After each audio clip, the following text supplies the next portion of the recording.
The old story. Of course, 2,000 years ago, it was a brand new story. Brand new story. And the birth of Jesus was the beginning of a new day. It's a brand new day. A beginning of something never really seen before. In fact, that's what the New Testament tells us. Just one verse I want to read from, again, one of Paul's letters. And this is what he says, writing to his friend Timothy. Without controversy, great is the mystery of godliness. God was manifested in the flesh, justified in the Spirit, seen by angels, preached among the nations, believed on in the world, and received up in glory. Neil and myself will, as we approach Christmas, sometimes the topic will come up about the services around Christmas, and it's a tremendous temptation to try and find something that no one else has seen. I think I've mentioned it before. It's an old story that we're so familiar with. And I try to keep it as fresh as possible, but as close to the mark as possible. I try not to deviate away. And I've never preached on this verse before, but I just looked up a couple of the things that the verse says. And, you know, when Jesus came to this world, it began a new day. I never really appreciated what this verse was really saying. Without controversy, we all speak the same thing. That's what it means. We all agree on this point. Right across the board. A lot of writers will tell you that this was probably a song that belonged to the early church, like a doxology of some sort, a creed in song, whereby they're nailing their beliefs to a mass, but they sing it. And so they say, we all believe this, see? We all think the same about this, without controversy. Great is the secret of what it's like to be like God. But that's what godliness means, godlikeness. That's the original English word. And so we all agree on this. We all are speaking the same thing. The secret, the mystery of godliness, of what it's like to be like God. And so that's what that verse means. I never looked at it like that before. I just thought it was a little bit of a mysterious type of verse, but we all believe the same thing. We speak the same things. This is what we agree here. And it's something that people haven't been able to agree upon ever before. Because it had been a secret. Hidden away from human eyes. I don't think that individuals have little glimpses and glances, little understandings of what it means for God to come into this world. I don't doubt that at all. But at its heart, it was a secret that no one knew. Today, Christmas time, and there'll be wrapped up presents. And individuals, not just children, but parents and grandparents will be thinking the same. Friends will be thinking the same. Husband and wife will be thinking the same. What's in there? What's in there? Like, Judith gave me a present this morning. And I said, well, you don't feel like aftershave. Don't feel like aftershave. And I opened it up. And I said, oh, a scarf. Does this look like a scarf? Even when the wrapping's off, I couldn't see what it was. I thought it was a scarf. A big scarf. God was manifest in the flesh. Do you know what that means? The lid has been removed. That's literally what that word means, manifest. The lid has been taken off, and what's been hidden inside can now be seen. That's what that means. I was taken aback when I read it. The secret is out. The lid has been taken off. It's been removed. and you can see it. It's such a lovely phrase.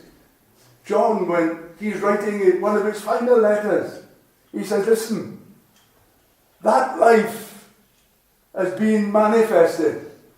That life, the lid has been taken off, and we've seen it, and we've handled it with our own hands. What is that life? Eternal life, he says. The secret's out. The lid has been removed. The veil has been taken away. What a lovely thought for Christmas. That there it was a brand new story. One that countless times it's mentioned in the New Testament that it had been kept a secret for God to be in human flesh. We can understand God being in a chapel because of the way we think. A holy place, a sacred place. In the Old Testament, God in a tent, in the tabernacle. When it went a little bit bigger and the nation grew, God in a temple. And so God filled it. And we understand that there are holy places. But the secret of it all was that he didn't want to get into a tent, as lovely as that was. Bearing in mind that that tent was in the middle of the village. Right in the middle. For everyone to see. The temple was right in the middle of the capital. For everyone to see and to attend to. But now, what he's saying is this. The lid's been taken off. It's not a tent. It's not a tabernacle. It's not a building. It's not a holy mountain. It's God. In flesh. The lid's been taken off. When we come to the book of Revelation, that word there, revelation, the unveiling. The unveiling. Apparently, when one great master sculptor, I think it was the guy, I think it's from the sculptor of Moses, that it was so lifelike, that famous Italian sculptor hit it with his hammer and said, speak. It was so real. As they unveiled it, pulled the veil back, and everyone was there looking at it. And he hit it and cried out, speak, thinking that it was so real. Here we have God with the lid taken off. Have you seen him? Have you handled him? Have you heard him? Secondly, we find out that he's justified in the Spirit. It's a strange word. It's something that we understand as Christians, to be justified. It means to be declared, very often it means to be declared innocent. If as a Christian you were to go into a court of law on your behavior before you were in Christ, this is what it means now. To be justified means that you were guilty, but the judge has stated that you are declared innocent because another has taken your place. That's what justification means.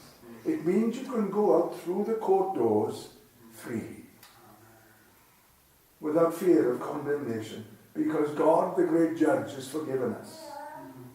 Here, we know that Jesus was innocent. We know that. This word here, justified, it means vindicated. Vindicated, approved, proven. And here we have this where Jesus was proven to be God, manifest, with the lid taken off in the flesh. Look what it says in Romans chapter 1. Paul speaking about the gospel that he preached. He said, the gospel of God concerning his Son, Jesus Christ, which he had promised through his holy prophets in the scriptures, concerning concerning his Son, Jesus Christ, the line of David, according to the flesh. There it is again. Look, I know it's a bit of a mouthful, but let me just repeat it again. The gospel of God which he has promised through his prophets in the Holy Scriptures, concerning his Son, Jesus Christ, born of the line of David according to the flesh, declared to be the Son of God with power by the resurrection from the dead. That's how the proof that it was God there in that manger, the proof of it was this: the resurrection from the dead. That which was at the beginning of his ministry was vindicated by what happened at the end of his earthly ministry. He was raised from the dead. And so we have this. It was God with the secret out now that he was looking to dwell in human flesh. He was vindicated by the Holy Spirit by the resurrection from the dead. No one had done that before and lived forever. There have been others that have been raised from the dead. They died. But here we have Jesus. He's alive today. Then it goes on to say this: seen of angels. I find this so fascinating. Do you know they've never seen him before? They worshipped the Godhead. Of that there's no doubt. The angels worshipped him. But way up there in the heavens in glory, all were in spirit. There was no one visible. No one that had a beard. No one that had long hair. No one that had hands. As John said, no man has seen God at any time. No angel had seen him either. Because when he came into this world, it says there, seen of angels. When he was born in Bethlehem, and a command went forth to all the angels, when he brought forth his firstborn, it is said, he commanded them, saying that all the angels of God worship him. They worshipped him, and they saw him there in the manger at Bethlehem. So, we move on to the next thing. Preached on and believed on in the nations throughout the world. This little story that is so rustic, so simple, of a babe in Bethlehem that was the Son of God. The secret that holds, upon that the church is built. God in flesh. Jesus said to Peter one time, Peter, who do people say that I am? And they came up with different things, but then Peter said to him, he says, Lord, you are the Christ, the Son of the living God. Jesus turned to him and said, flesh and blood hasn't revealed this to you, but my Father which is in heaven. It's built on that, of God coming into this world. You think of the nations today that have churches in it. Some of it's secret, because they can't afford. If they can become public, then they'd be persecuted, likely to be martyred in some countries. But every nation has a representative of the Church of God. Because the old story that was a new story 2,000 years ago has been preached, and the church has grown. It's growing today. It's growing today. In all nations. We hear reports. It was nice watching BBC Breakfast with Dan, whatever his name is, one of the guy that sits with Louise Minchin. They had a minister on there speaking of the churches that they're shrinking and the difficulties they're having. Then he sort of turned around and said, in public, there on the BBC with the breakfast show, he said, well, that's not happening in our church. It's a lovely thing to say, isn't it? It's not happening in our church. Lovely to hear the young girl the night before last saying that she wanted to be baptized. I didn't have time to really talk to her, but she wanted to be baptized. It's a growing church. Now she has to make steps forward. And each and every one of us have to make steps forward in regards of the growing church. But where it's been preached and believed on throughout all the nations of the world, it's that same old story. God, with the lid taken off, so that everyone can see and view the child received up into glory. Before we get to that, Paul, writing again to Romans, says about him being preached and believed on in the world. Listen to what he says, of what I've already said already, and this is almost doubling up on it. The mystery kept secret since the world began, but now the lid has been removed. Manifested.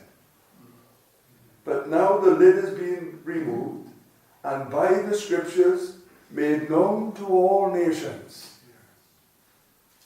At the command of God. This is an incredible thought. That up until that time, it was not possible to know the plan that God had. It was a secret. It's lovely to be involved in a secret, isn't it?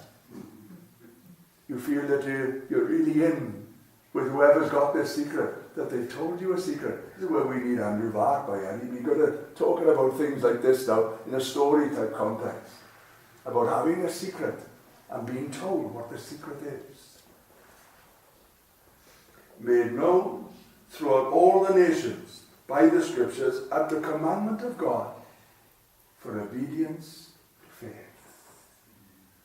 The secret has been made known to all the nations.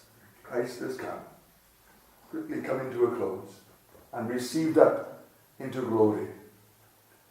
At his birth, he emptied himself of his glory. At his being lifted up, he was entered into glory. One of the verses that we looked at just a few Sundays ago, before the Christmas story began, was this. The Hebrew writer, talking to the church that he was writing to, he said, listen now, there's a lot of things that people see, but we see Jesus, who for a little while had been made lower than the angels for the suffering of death, but now crowned with glory and honor.